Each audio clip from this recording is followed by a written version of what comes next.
Word. Welcome everybody to 3820 podcast. I'm Rich G. J Kid. Another lovely day today. Today we got a good friend of ours in the studio with us today. BJ is in the house. He is the owner and operator of BRI Motorsports in San Diego. We do all this out of San Diego, California. And right now we just want to sit down and see what's going on with BJ. What's up, BJ? Hey, thanks for having me, guys. Yeah, man. What's up? Thank you for being on here. Yeah, appreciate it. First things first, we want to, for all the people out there that don't know you and don't know what you've accomplished in your life, you're the owner and operator of a big motor company, motorsports shop. You know what I mean? So my thought is I want to see, and I want the people to know a little bit about you. So I want to go back to when you fell in love with cars. And that's not all you do, you know what I mean? We'll get into that too. There's more things that you're creative in other DJing and things like that. So, and most of us are that do these type of things and being creative. But I want to go back to when you really fell in love with working on cars and really pick your brain on where the industry is right now, because from like say 96, 95, when Hondas were very barely getting into the industry in racing, and people were tinkering around with the cars and really making these things something that we see today. You know what I mean? And you've lived through that. You've worked through that. Anything go out? No, I still hear you. So I just want to see what you think and what's your opinion on that. But first off, let's get into your how you fell in love with cars. Let's see. I'd say stop about 14 years old. I remember going out to the street races. Everybody was going out to Caribbean. This is circa 1994, 95. I didn't have a driver's license yet. We'd take out a 92 Honda Accord. Back in the day, take your pop's car. Took my pop's car out there, automatic. Didn't know no better. Take off the air filter, put some electrical tape, move it over the shift box, give it a little grindy noise. You go out there and you go to the runs. Yeah. You go and you see everyone being represented. Everybody. There was a sense of nostalgia back then. You would see teams like Stokeless. You'd see Ground Zero. You'd see Dragon. You would see Bow Down. Everybody would have their areas. Everybody would have their parts, and then I would go out there and check out the races. Everything was through AOL. At the time, you guys remember that, yeah. Everybody was on AOL. AOL Argentina was where they would tell you exactly where the runs were, where they would go. Short track, Kernavia, Firehouse, in that area. And just going out there and just seeing the cars, The way it was before, it was, I'm going to be faster than you. I'm going to punch you in the face and be faster. Yeah. And if I'm not, I'm going to see you next Saturday. Right. And I'm going to be faster than you. Yeah. And if not, I'm going to come back again. Exactly. You know what I mean? It's the never-ending relentlessness of wanting to win. Right. You know what I mean? Yeah. And so around those days, the races got me into it. I started an entry-level retail place in Chula Vista. Mm-hmm. It was called Advanced Auto Accessories, or ARD. Mm-hmm. Back in the day. Mopping floors, started humble beginnings, learning about cars, learning about swaps, learning about sales, learning about everything, just in general.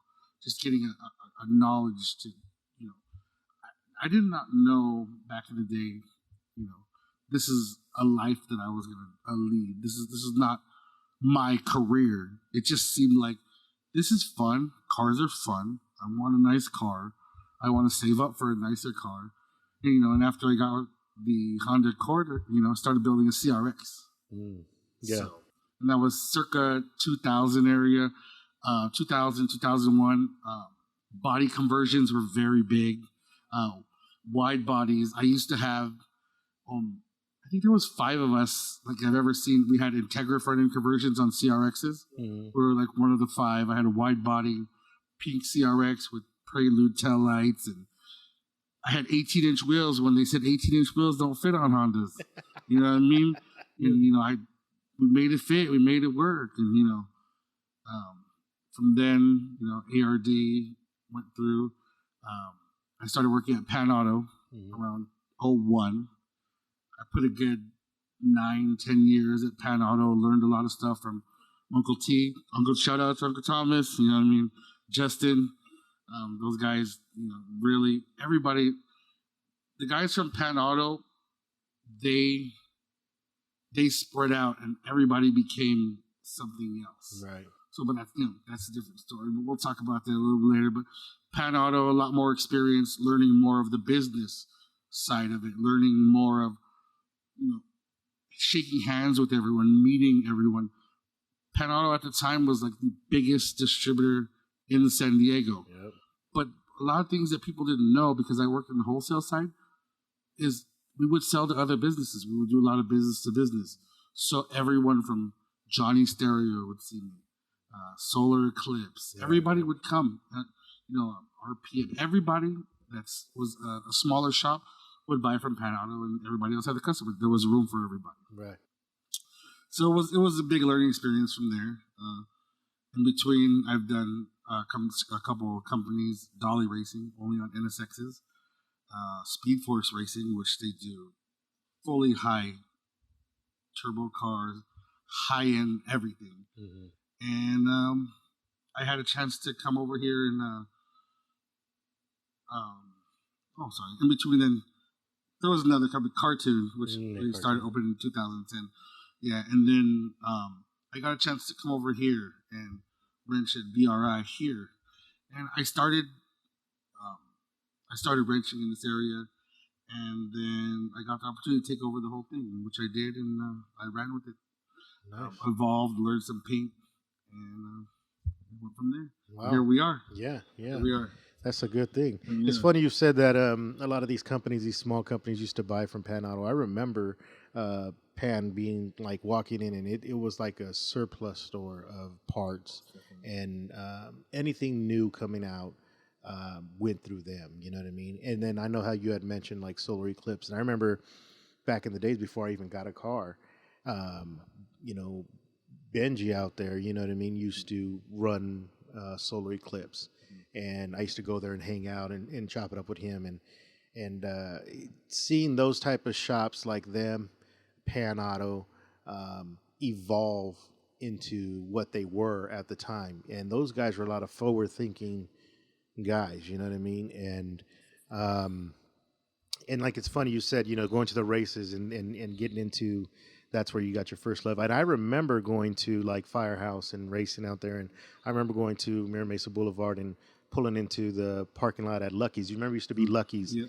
And then next door was like Jack in the Box, yep. And that whole freaking parking lot was full of just cars, and not like regular cars, like hooked up cars.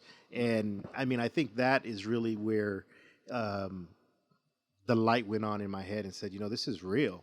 You know what I mean? This isn't going away. You know what I mean? And but speaking of that, what do you think of the industry from racing from what it was then? Because back then, like you said, we were it was all about, I'm gonna beat you, I'm gonna get what I can, I'm gonna put a motor swap in, I'm going to squeeze if I have to put nitrous in, I'm gonna go turbo, or whatever you needed to do to win or to race or to make your car faster.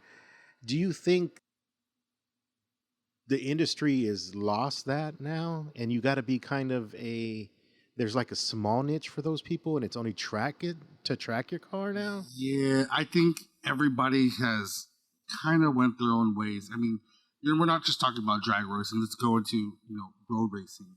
Let's go into, there's a few that have that love and that passion. It will always be there. Right. You know what I mean? But it's not for everyone. Yeah. As far as drag racing, I see people active. There's a lot of people active, but I just don't see it as it was before. When there was more people, there was a more, you go out there and, I keep up with the people now that do drag racing. I think Mikey's one of the fastest, the Mikey with Evo. But TB's always up there. Paisa Bill, everybody. There's so many, but it's only they're trying to attract more.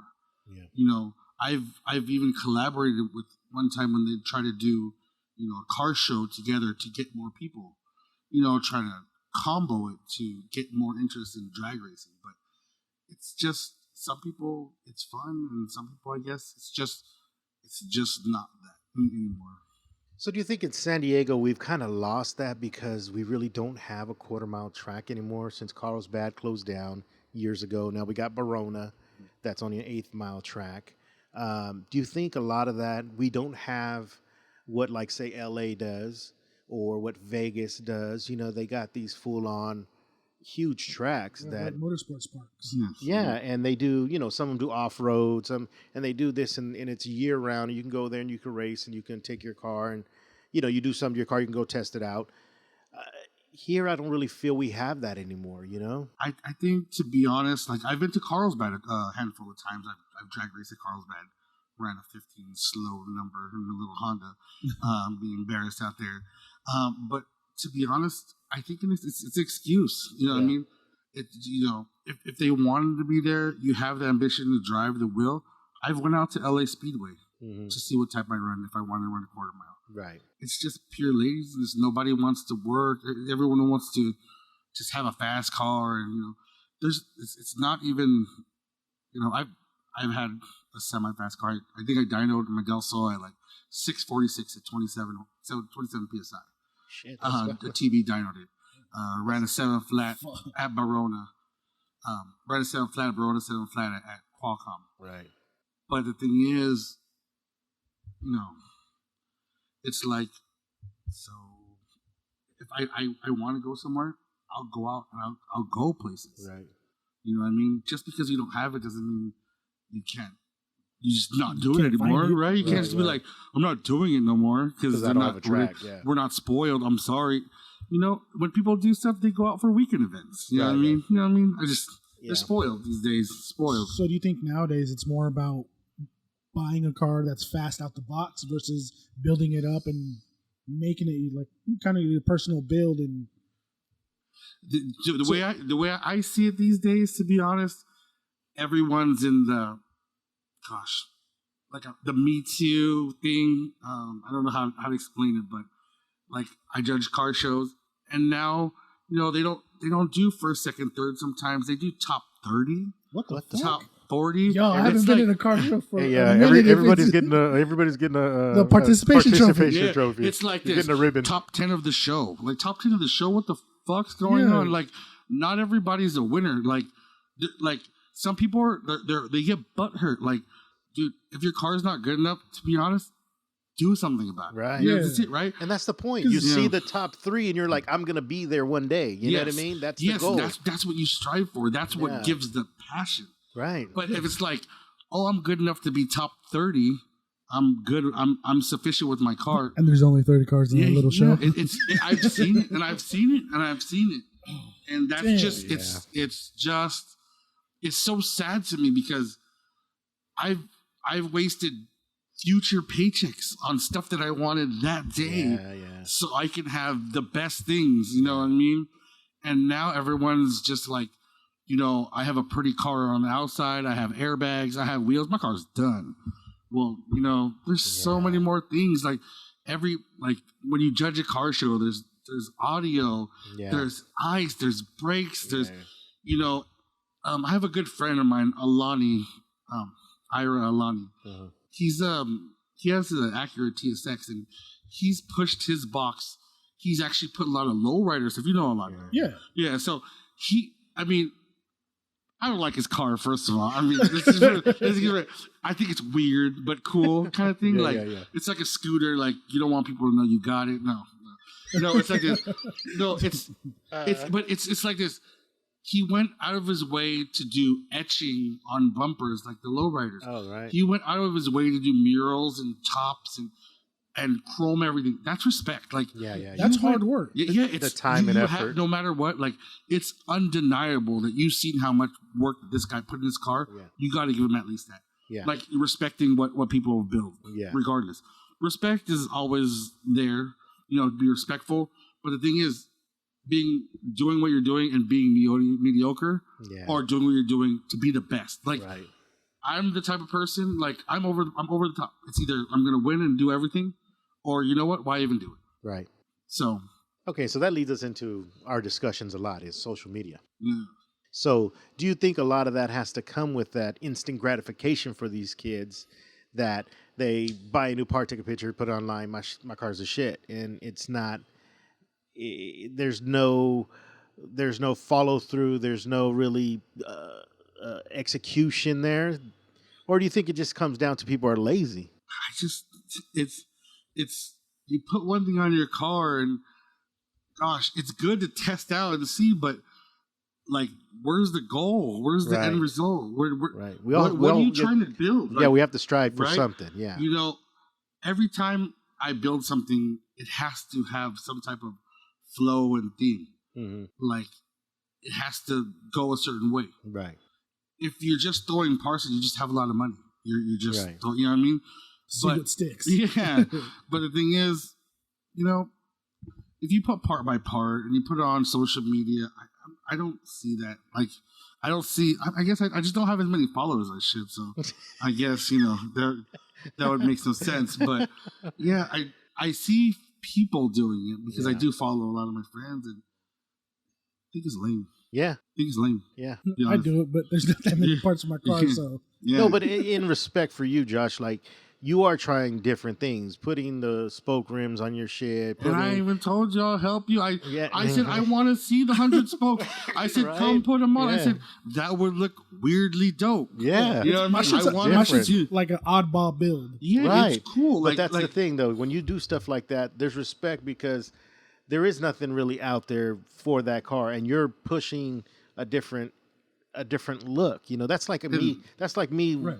seeing one of my boys. He had a Grand Cherokee, lifted the shit, put it on 24-inch Dayton's with lifted like you know, with mud tires on it. Yeah. And he was rolling, and you wouldn't know they were freaking Dayton's until he walked up stopped. on it. And you're like, holy shit, it looks pretty tight. You know, Yeah. it's different. It's who's doing that? Like, what the hell you doing that for? But it is a different look. It's something different. He's unique to what he's doing. You know what I mean? But that's the same thing like with what you're doing. You're testing. You put those rims on. It got some other rims. Let's try these rims out.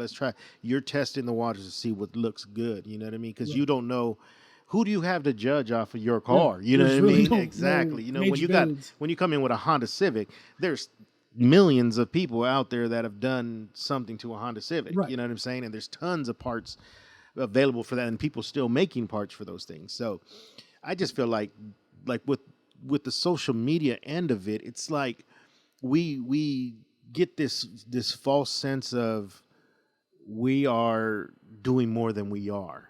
It's like everybody posts the good. Nobody posts the bad. Exactly. Like, you know, there's equally 50-50, just as good as there is bad. You know, I post bad stuff just to be the contrary. So Right. I post my car on a tow truck, like, damn, my tranny went out. Yeah. You know what I mean? Yeah, blew a motor. Yeah, blow a motor, tranny went out. Hey, haha, you know. Like those dudes that have like the Toyota 86 and have a Rocket Bunny kit. Yeah, well, everyone. But everyone pretty much has a Rocket Bunny kit, but they didn't cut out their wheel wells, or they didn't put it on right. Exactly. So they're just, Or, I mean, I've done a couple where they say bolt on this 2-inch spacer in the back. You know, It's I like, mean, get the right they wheels. don't get the correct wheels, and I'm like, well, how do you want to do this? And they're like, I don't care, I just want it on. And you know, I respect all my customers and all their wishes, and I give them what they want.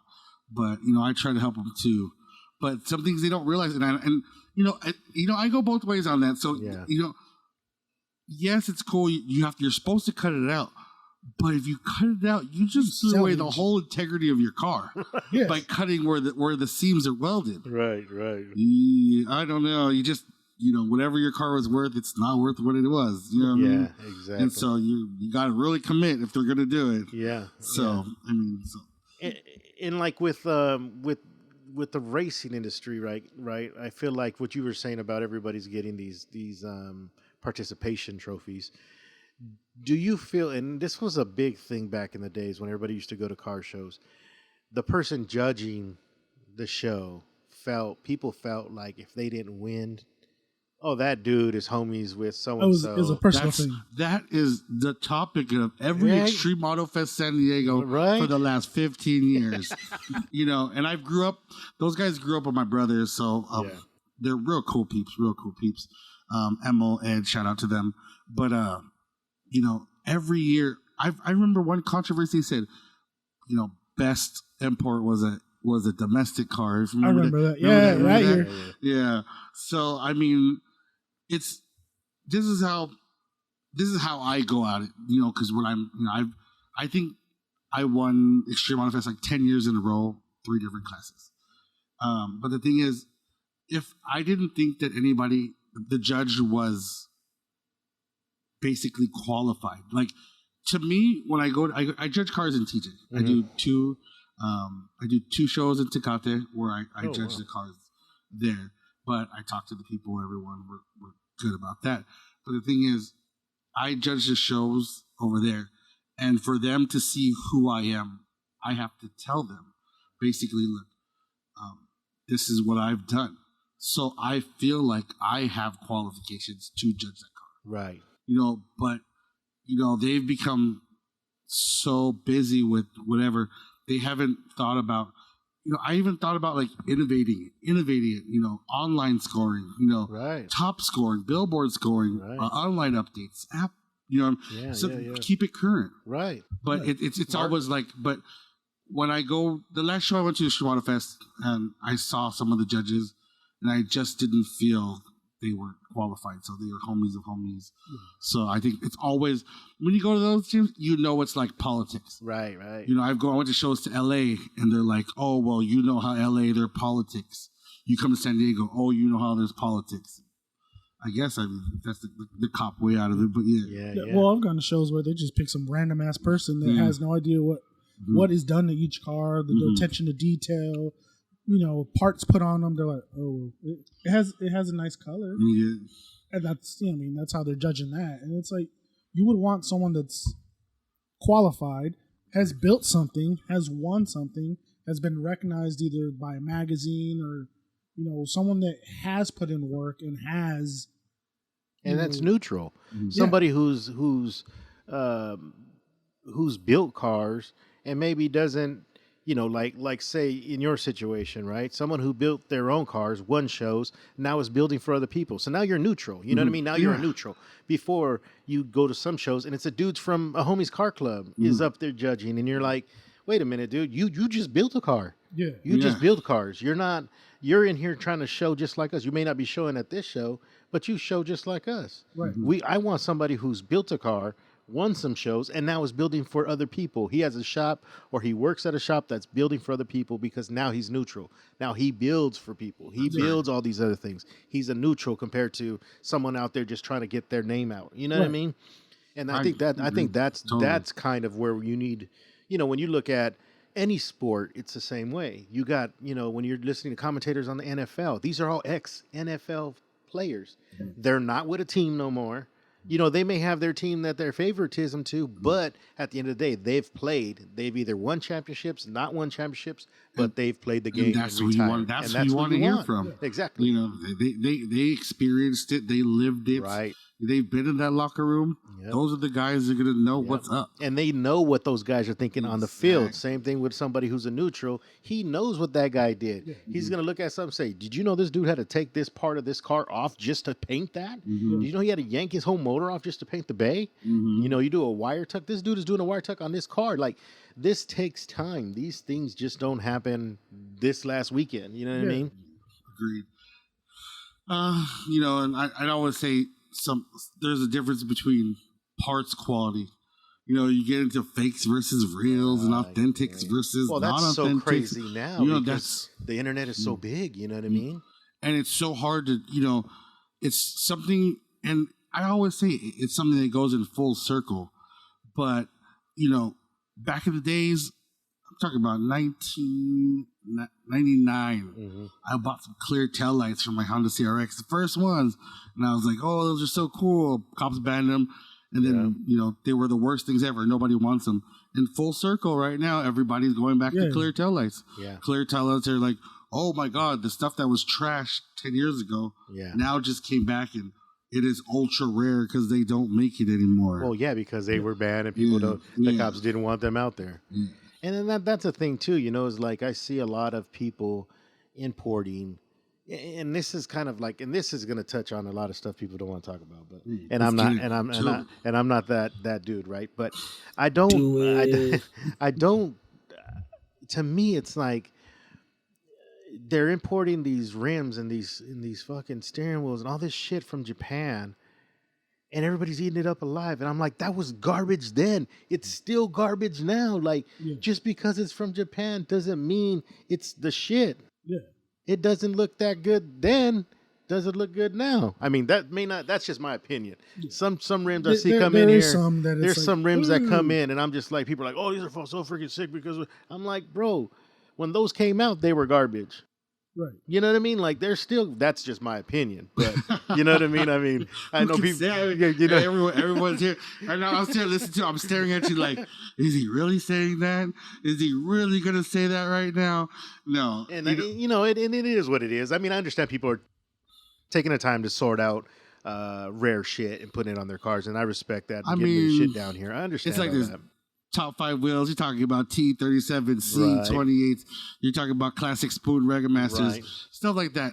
But I mean, you know, like to me, like I don't say it's ugly. I think it's I call it like a weirdly cool. Yeah, you know what I mean? Like, like I see these work wheels, like the work emits. They're like ditties, and I don't like them, but then I like them. So I mean, I like them, but just not for me. I don't know. Right. Yeah. Okay. So let me put it this way then, right? Because we'll get into this, but you've DJ'd for years. That's like when you're at the club and you're playing a record, right? And some guy comes in who's younger than you, and he comes on, or he's playing before you. You're going to close set, and he breaks out a Coolio record. Okay. And no hate on Coolio. He breaks out a Coolio record and he plays it, and it's not one of Coolio's hits. It's a B-side. It's a B-side of Coolio. And he turns to you and says, dude, that's the shit. That's that old shit. And you look at him and say, that song was shit back then and it's shit now. Just because it's an old school song doesn't make it a good song. You understand what I'm saying? Absolutely. I'm with you on that one. And I'm not saying that. No, I'm just thinking like, you know, the only thing that I can think of, because I have like this phobia when I'm up there, and you know, a lot of my friends are like, you have to play to who's listening. Yeah, and I understand that. So I mean, if they dig the B-side of Coolio, cool. But who brings up who is gonna dig into a crate for a B-side of Coolio? I don't even think Coolio digs the B-side of Coolio. He's like, yo, let's just forget that. But you understand what I'm saying? Yeah. Like the kid, it's like just because you know it's old doesn't make it great. Like exactly, you know what I mean? Exactly what I'm. Just like. Yeah, I mean, I get it. Like, so that's what I mean when I'm saying about these rims. I'm not saying that they're ugly, but I'm saying they weren't sought after. Okay. You understand what I'm saying? They weren't sought after when they came out. But now that they're not around no more, and people see that they're there still, I think it's the exclusivity of how rare it is. Right. And they're getting it from you can't ever get now. And they're getting them from Japan, so they're seeing it, they're viewing it in a different light because it's coming from there, not in the light like when these did come out, nobody was buying them. It's like you understand? It's like I consider like almost like a hipsterism basically. Right. Like it's like a so hip like it's like this. Nobody wants to eat 30 No one wants to eat 30 BMW. Unless you're a hipster, right? Like really, like right. I mean, okay, it's an M3. That's out of class worldly, but a 318 Ti or whatever, 318, 325, whatever it is. I mean, they were crappy back then, right? I mean, they go for so much, but like they weren't special. They were crappy. Right. And now people are it's so special, it's so rare, it's a special version of blah blah blah. I just think a lot of people are misinformed. There's not enough. Well, not even that, because it is to taste. You know, everything's to taste, right? Like, you know, you could like something I don't like, you know, and I understand that. But it's like sometimes you feel like the thing to get because it is everybody's saying it's the thing to get. But I had it before it was cool. Right. Yes. You know, and I think that's where we're getting these, you know, I get lost in when I'm looking at like some social medias and I'm looking at some people putting shit up and posting stuff. I just get like turned off on it because I'm just like, what are you doing? Like, I see the same thing. I look on social media and I think to myself, like, so your dream car was an old car that was made before you were born. Right. No, a lot of people treat it as a throwaway. Yeah. What you tell me? Let's go to your podcast and tell me when you fell in love with your 1984 BMW convertible. Right. You know what I mean? Exactly. When did you? Exactly. You know what I'm saying? That's like, yeah. When did you fall in love? When did you? Yeah. Why? Oh, it's because my buddy had one. Yeah, yeah. He had one. When I was growing up, Yeah. I wanted a beater ass fucking convertible that was falling apart. Like, if I wanted one, I would say, why do you want an E30? And, you know, my stories are different. I'm like, man, I grew up watching Boys in the Hood. Right. Right. It's like, yeah. And that was the car to get. Yeah, you know exactly. What I mean? But, you know what I mean? People are now, it's like, oh, it's because that's the Instagram car, you know? Yeah. It's great. You know, we could put like wide bodies and cool things on Yeah. it. I don't know. Not my thing, but yeah. Yeah, it's so crazy to get into stuff like that because it's so, and it's good to talk to somebody who's in that, you know, who lives that every day and knows the industry like you do, you know what I mean? Because sometimes you talk to people and they know enough about things, but they're just not rooted into what, you know, what's going on. Don't get me wrong, there's cool stuff, but you know, I respect when somebody comes in and they're like, I need to do this for this car. You know, I step back and say, look, this is what the customer wants. This is what I'm going to give you. I'm not going to upsell you. I'm just, you want this, I'm going to give you that. Right. And so that's business side of it Right. first. You know, that's the customer's always right. You know what I mean? And if he's going to roll out with those Volkswagen Bug tail lights in the back of his Honda Civic, then hey, that's what he's gonna that's what he's gonna do. You know what I mean? It's it is what it is. So so let's get into, you know, what do you think the industry holds for people like us? You know, you've gone from racing to, like you said, you judge import shows in Tijuana and Tecate. So where do you think the industry holds for somebody like us who's not? I mean, I don't know about, you know, how many if you have any cars that are going to be coming out soon that are for yourself and not for customers, but what does it hold for us as far as the guys who have built those cars, who've been in those shows, who've raced those cars, built those motors? What is the industry doing for us? Like, where are we going to go from here? This is how I see it going, to be honest. So basically, you know, we grew up in the 90s for the racing stuff, right? You know, I think as time goes on, people are going to start realizing what classics are and preserving. Basically, for example, in high school, you know, 95 Civic SI. People are going to go back to them because they love them. Kind of like the 510s and the Datsuns. The Datsuns, the 510s. But we're talking about like the 92 GSRs, the 98 GSRs, the Preludes. Basically, all the things you wanted as a younger person is going to come up, and you're going to get the opportunity to get what you want and build.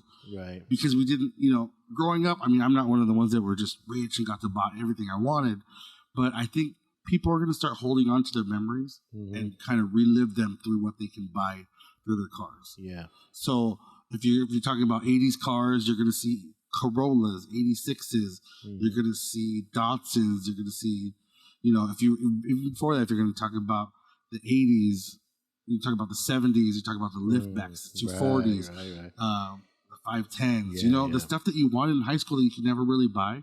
Yeah. For me, it was a 98 GSR. It came off the lot, $22,000.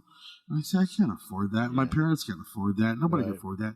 But a 98 GSR, low mileage, and preserve it like stock. That's the beauty. We see the inner beauty of those cars. Me and Josh see this guy driving a a 98 or Yeah, it's- 98 or 2000? I think it's a 98. A 98 Type R. Just drives it every day, plain as day, clean. That's love. You know, yeah, that's man. love. Me and him say that all the time. Like, this dude's just driving around this GSR every single day. It's a Type R, not Type GSR. R. Oh, yes, yeah, it's a type. It's a black Type R. Black Type and I'm R, like, yeah. I see him That's every day. love. I mean, damn. It's clean, man. It's that to me. That's what it's all about. That nostalgia is what holds us to cars. Like the smell of the Type R when it came out. You know what I mean? The sound of the VTEC, the no AC, and there's the nothing carbon like vents. that. Like you can close your eyes and touch the suede armrest. Yeah. Like you can look at the numbers on the Type R. That is just to me. That's what dreams are made of, man. Right. That's what and The chassis code, yeah, the numbers on the corniness, block. no corniness. Five lug when everybody's just, rolling fours. Yeah, it's just that God, man. It's just that's the feeling you get. You just get that feeling, and that's what you want. Right. You know what I mean? Right. The heart wants what it wants. Yeah. And I want a Type R. I mean, Yeah, please give me a Type R drive every day. Yeah. You know what I mean? You know what I mean? You, anyone? Yeah, exactly. Type R every day? You know? Yeah. And that's what I've always told people, you know, like there's nothing like VTEC. Like there's nothing like driving a car, VTEC hits, and you can look out the side window and just see the car start to move. There's nothing like that feeling. Well, just that sound. There's nothing like that. You know what I mean? Like, and I still live that. I still feel that. I still want that. You know what I mean? Even though I don't, I hadn't had that for friggin' 10 years, but you know what I mean? I still think of those days. You know what I mean? And that's like, you're right. That's what brings me back to, like I had an 89 Honda Civic hatch. You know what I mean? And I hooked that up and the whole nine, and it's like, I have a 95 Integra at the pad, and I'm just with the 98 bumper conversion on it, and I'm still not in love with it. You know what I mean? I still like my Civic, and that's just the difference. First love. That's first my love, first. Exactly. First That's love. the first car I seen. That's the first car I fell in love with, and I was like, man, I like that body, And, to this day, and you're right, I think that is true. I've never thought of it that way. I've always thought like, well, what the hell are they going to bring out next? Am I going to go look for the new Civic or the new whatever? But you're right. It is becoming an adult and actually saying, you know what? That car that I didn't have is now achievable for me. I can find that Appreciating the car and not just wanting to fucking smash the shit out of it. Yeah, Exactly. or getting it raped from somebody else. You know what I mean? You're getting this car because you can't afford it, and you're getting it from somebody else who's already put 3 motors in it and it's already, you know what I mean? It's a salvage title, and you're just like, oh, well, I'll take it because it's what I want, Yeah, like when I'm around, you see an untouched, DA. I fucking love the second gen Integras. The Integra, I just see one that hasn't been touched, just completely stock. I'm like, Sometimes I feel like following them people. Hey, you want to sell that? Yeah, to me about that thing, like I said, acquiring what you didn't have. Like growing up, I didn't have a lot of shoes. I'm telling you, to be honest, I had a lot of hand. Here we go. I wasn't one of those guys. I'm also a sneakerhead too as well. Yeah. Have some Yeezys back there. I know what's peeping about right now. Right now. No, I just didn't have a lot of shoes, and I always thought one day I'm gonna buy as many shoes as I could possibly afford. Like I'm gonna have whatever I want, and I don't give a crap how much it's gonna cost because I just didn't have it growing up, and it kind of like every shoe I get kind of chips at something off my shoulder that I was just never rich enough to get any like what people had, and it makes it that much sweeter that I have it now, and I've worked for it to get where I was at. Yeah, the shoe game is out of control. You know what I mean? Like, I think everybody at this table right now is a shoe head. Yeah. And I still sitting on shoes that I've never worn or probably will never wear. Mm-hmm. But yeah, you're right. I mean, I every day, this is stupid, but every day I jump on apps on my phone and look for shoes. I'm not even going to buy them. I'm just looking, you know what I mean? Like, if there's one good price or whatever, I'll scoop them. But it's just that feeling like, man, I got to... The hunt for it. Yeah, man, the hunt for the shoe. Like, and everybody at this table probably has a shoe that they're still looking for or the year that they want that shoe. And absolutely. And, it's... The Holy Grail 88s. Right? Oh, yeah. the Dornbachers, things that are way up above. But I just feel like, and I stepped away from the Jordans. I wear a lot of Yeezys like every day now, so I wear Yeezys to work. You know what I mean? And back here, I'm like, fuck it. But I'm comfortable. And that's a whole controversy there, Yeezys and Jordans. But I mean, it is what it is. Yeah, that's a whole nother podcast. Yeah, that's a whole nother podcast. Right there. Go off forever about that. But yeah, I mean, that's. I think you're right. I think the nostalgia of what the car industry, like that's like my first time going to SEMA, right? Mm-hmm. Going to the SEMA show blew my mind because you're in this room with everybody in the industry, right? Everybody building cars, everybody doing this, but then you're there with everybody who has something to do with everything. The guy who makes the valve stems for the tires, the guy who makes the center caps for, you know what I mean? It's like this whole world is slammed into this hall room, you know what I mean? And it's like you go and you walk around and you're just like blown away on how huge this industry is. You know, we sit back and we think our cars or whatever, the industry is small, you know, when you look at like Hondas and then you got the Toyotas and you got Nissan, you got all these different cars. But when you step in that room, you're just like, wow, this is never ending. You know, the love that people have for cars is never, ever ending. Like there is always going to be somebody hunting for something. You know what I mean? Yeah. I've been going to SEMA since early 2000s. Yeah. And to me, because I did work at Pat at the time. Yeah. So basically, it was just for me, I'm not, I guess I wouldn't say I was a normal person that just would go in there and look at everything. To me, is I sell the products. I would go to Grady booth, and I would shake hands to the people that I would speak to on a daily basis. Right. Because you talk to the guys from Grady, you talk to the guys from Wings West, you talk to the guys all. You place orders. Things go wrong. Questions. You kind of put faces to names. Right. For me, that's the association SEMA was for me. It was more of like, Kenji from Grady, or the guys from Aubrey, from TSW. There's so many people that you just basically got to meet. Mm-hmm.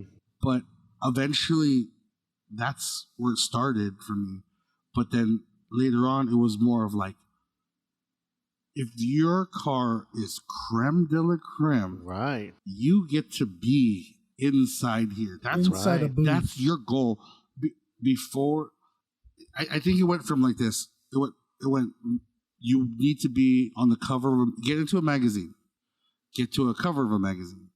But if you can get your car into SEMA, you are in the upper echelon of the industry. Yeah, and that's that is you said the top. I mean, there is nothing. You walk down those aisles and you see these cars sitting in these booths, and you are like blown away. These cars are top notch, and then it just elevates your game. Like, now there's where I want to be. You know what I mean? They set the bar so high for you, right, that you have to think so much more, and that's going to push you to be better, right? Or you're gonna fall away, and they're gonna, because you're talking about people that are creative minded, just like you, that work for companies like DUI when they came out with the Snake Pit Nissan, right? When they had the doors come out sideways. It's something that's so innovative. It's like, boom, blown away. Yeah. You know what I'm saying? It's like, whoa, what? You could do that with the car? Right. You could do that with you know what I mean? And it's the unveilings of these cars, the new cars coming out with the new stuff you're putting on them. It is a very eye-opening moment, to be there. And, you probably went in as a buyer, you know what I mean? So you got respect up the ass. It was more of like, it's like, oh, hi, I'm from, okay, shake hands, here, swipe your little card, we'll send your catalog. Before, me and Thomas used to go there in the morning, and they would give us brochures because people weren't even doing digital stuff yet. Yeah. So you just have to take a little freaking thing with catalogs home. I remember they that. had like stuff you had to carry bags. Yeah. Back in the day, like everybody had books, Right. and you shoved the new stuff in the new books. 'Cause that's the new The product. new page. You know what I the mean? new- Like Yeah. this is the part new product, numbers. and now everything it changed. Yeah, now you But just put your years card ago, in, and then they They email send you you. something in the mail. Yeah, exactly. Yeah. It's a totally different industry now. You know what I mean? And the way that it's changed in that way too, right? Like now we're saying that, the way that technology has changed the game with these cars coming out, like say like the Tesla and all these cars that are totally 100% like a damn computer. Right. You know what I mean? And these iPad Self-driving, right? Hello, self-parking. Yeah, Hello? yeah, and I mean ludicrous speed. Yeah. You know what I'm saying? Yeah. Like, that's where I'm excited to see where the industry goes, because Elon Musk set the bar high. Yeah. And he came out and set that bar high. Yeah. And I mean, I think in the industry right now, it's basically like this: you're going to adapt and overcome, or you're going to fall. So you better start adapting to the times, and whatever's coming out, you jump on board. You keep up with the Joneses. If you want to stay hip to what this industry has, you're going to have to keep up with what they're doing. right. Okay. So on that note, that's a good segue there, BJ. Yeah. So what's made you so successful? Because you think about it, me and Josh have had this conversation hundreds of times, and it comes down to either automotive or even in the clothing industry, brick and mortars and businesses aren't succeeding like they used to. You know what I mean? How do you feel? What has kept you going in this industry? I mean, I know you can carve out a niche, you know what I'm saying? Mm-hmm. But you being a business owner, and the people listening, maybe starting a business or trying to, what advice would you give to keep people motivated and those things that have allowed you to be able to keep in business? I think the consistency, number one. I want to say, like, I've done a lot of things in the industry, but being humble is, eating a slice of humble pie is what kept me here. Right. Because, no matter how great your builds are, how great you're doing or whatever, you know what? You got to respect everybody in the industry. That's number one. I would say be consistent. I try to be the same person. I mean, Josh has known me for years and years and years. He sold me my first mod for my Integra. Yeah, first mod for his Integra. Right. But the thing is, day one, I have never not been that same person that I am now. Right. I'm the same person. I share I have a heavy opinion. I'm not going to say I'm not. I'm very opinionated. Mm-hmm. But the thing is, giving people what they want and telling them, your honest truth, it's honesty. People are going to respect your honesty regardless. Right. You know what I mean? And I've learned a lot of things. I say I used to be scared to like not call customers, and just put it away. And you realize, like, you know what? People rather hear bad news on time than be brushed off. Right. You know what I mean? And that's what shops these days, they don't understand that. Mm. You know what I mean? A courtesy call. Yeah, a long way. Like, I call and check up on people, and I make sure that they made it or they got what they wanted, or that's the thing. Like, it's so much above and beyond. It's seeing what they wanted and the follow through. Right. And I haven't always been that way. I'm going to be honest. Like, I've had been flaky, but I've always been very consistent. And now, at the stage of where I'm at, I would rather be honest and say, hey, I can't do it, than say, here, take your money, let's go, let's do it. I'm going to put you on the burn. Yeah. You just got to be honest. And I try to be, from day one, from now, and whenever I start any type of project, I say, hey, this could be a fallout. You know what I mean? Or this could happen. And if it does fall out, I'm not scared to say, hey, it didn't work. Right. And a failure is nothing but another attempt to successfully complete. Oh, nice. Yeah. And so that's a good way of That's a good word right there. Yeah. Yeah, that is. That's a good word because most people would be like, "Oh, just keep your money right." Not even like I would have people say, "Yeah, you sold me my Tenzo wheels from ARD in 98, 99." Wow. I get that. Like Josh says, your first partner's integrity, I sold them. Right. I sold people their first motor swaps, and that's the memory that I give, and you know what? To be 100%, 9.5 out of 10. I remember the sale. Nice. That's the weird part. I'll remember that, Josh, I remember I told you not to buy the orange corners, buy the one-piece headlights. Yeah. I said, don't do that. Yeah. And we're talking about, what is this? I don't know. 10 years ago? 10 years ago. I'm like, don't buy the orange corners. Do one-piece headlights. They're clean, they're perfect, and they're classic. They're never going to go out of style. And that's what I remember and telling him. Right. You know what I mean?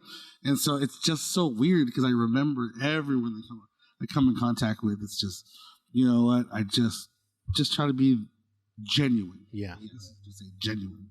And if people notice, like, when you're genuine and you're honest, they're going to feel it. Yeah. They're going to feel, they'll say, take my money. I don't care. Right. You know what I mean? Because they know you're not going to take advantage of them. Right. You know what I mean? Yeah, that's a good word right there. Mm-hmm. Yeah. All right, BJ. So on wrapping this thing up, what's next for BJ? What's next for BRI? See, I have the auto mechanics. I have the body shop. I want to do other things that are more creative. I want to see about powder coating, sandblasting. I think making something a one-stop shop as much as possible helps out because people can just say, "Oh, I'll just go to one spot," and they'll do everything. Right. You know what I mean? So whatever it takes to get me to be a one-stop shop to do everything timely manner as promised. You know what I mean? Like if someone gets an accident, I want them to think of me first because I can help them with their deductible. Right. If someone says, "Oh, my motor blew," or "I think I'm getting jacked by my mechanic," I want to be the first person to say, "I think I know a guy that might be able to help me out and give me the honest opinion that I need." So future wise, I think powder coating, sandblasting, hydro dipping, those things are the movement that everybody's doing still. Right. It's classic because powder coating, who does powder coating? Harleys, trucks, wheels, everything, valve covers, cars. It's, you name it, they still do it. Sandblasting. So it's something that never is going to go out of style. That's always going to be needed. That people don't want to wait for. Right. Right. Well, that's good, man. That's good. You got anything else, man? Just one last question. Which one was your first magazine car? My first magazine car. My first car, like in a magazine? Yeah, featured. Like your first feature. First feature. Because I remember each one of the builds. I remember I wouldn't go to Japan to buy anything. I would just go to see what the hell you were building. I was fucking nosy. I was like, fuck, what is he coming out with next? No. Gosh, my first feature. I mean, honestly, I've had a couple magazines because I don't know if Japanese magazines count. Yeah. I mean, because my CRX was in a Japanese magazine like in 2002. I had S2000 seats and all the conversions and stuff. But I want to say what got me on the map is probably the Honda Fit. The Honda Fit. I got the Honda Fit. It was on the cover of Honda Tuning. Okay. So because that had the first HKS turbo kit. HKS turbo kit. I had the HKS.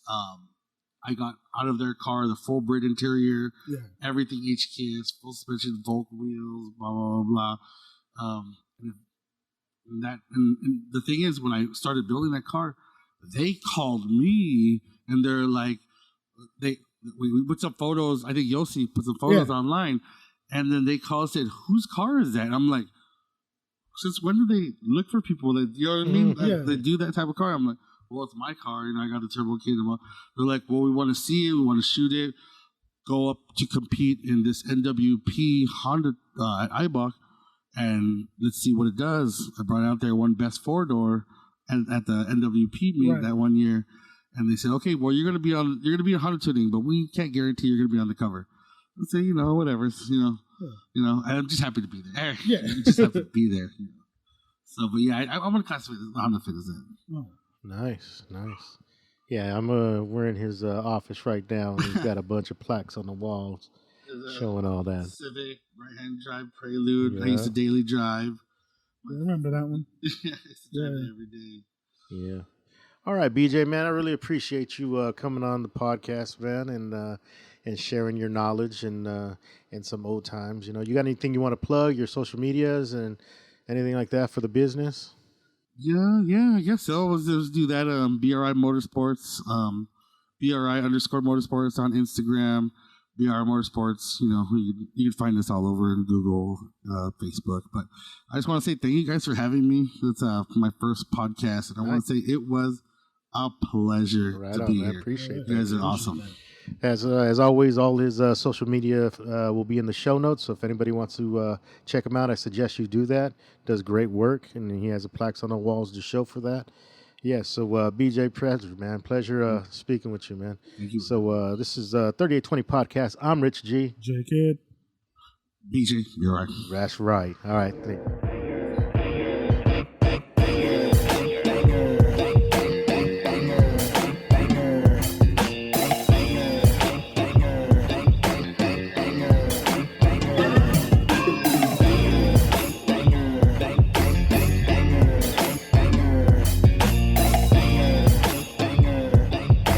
Things that I observed.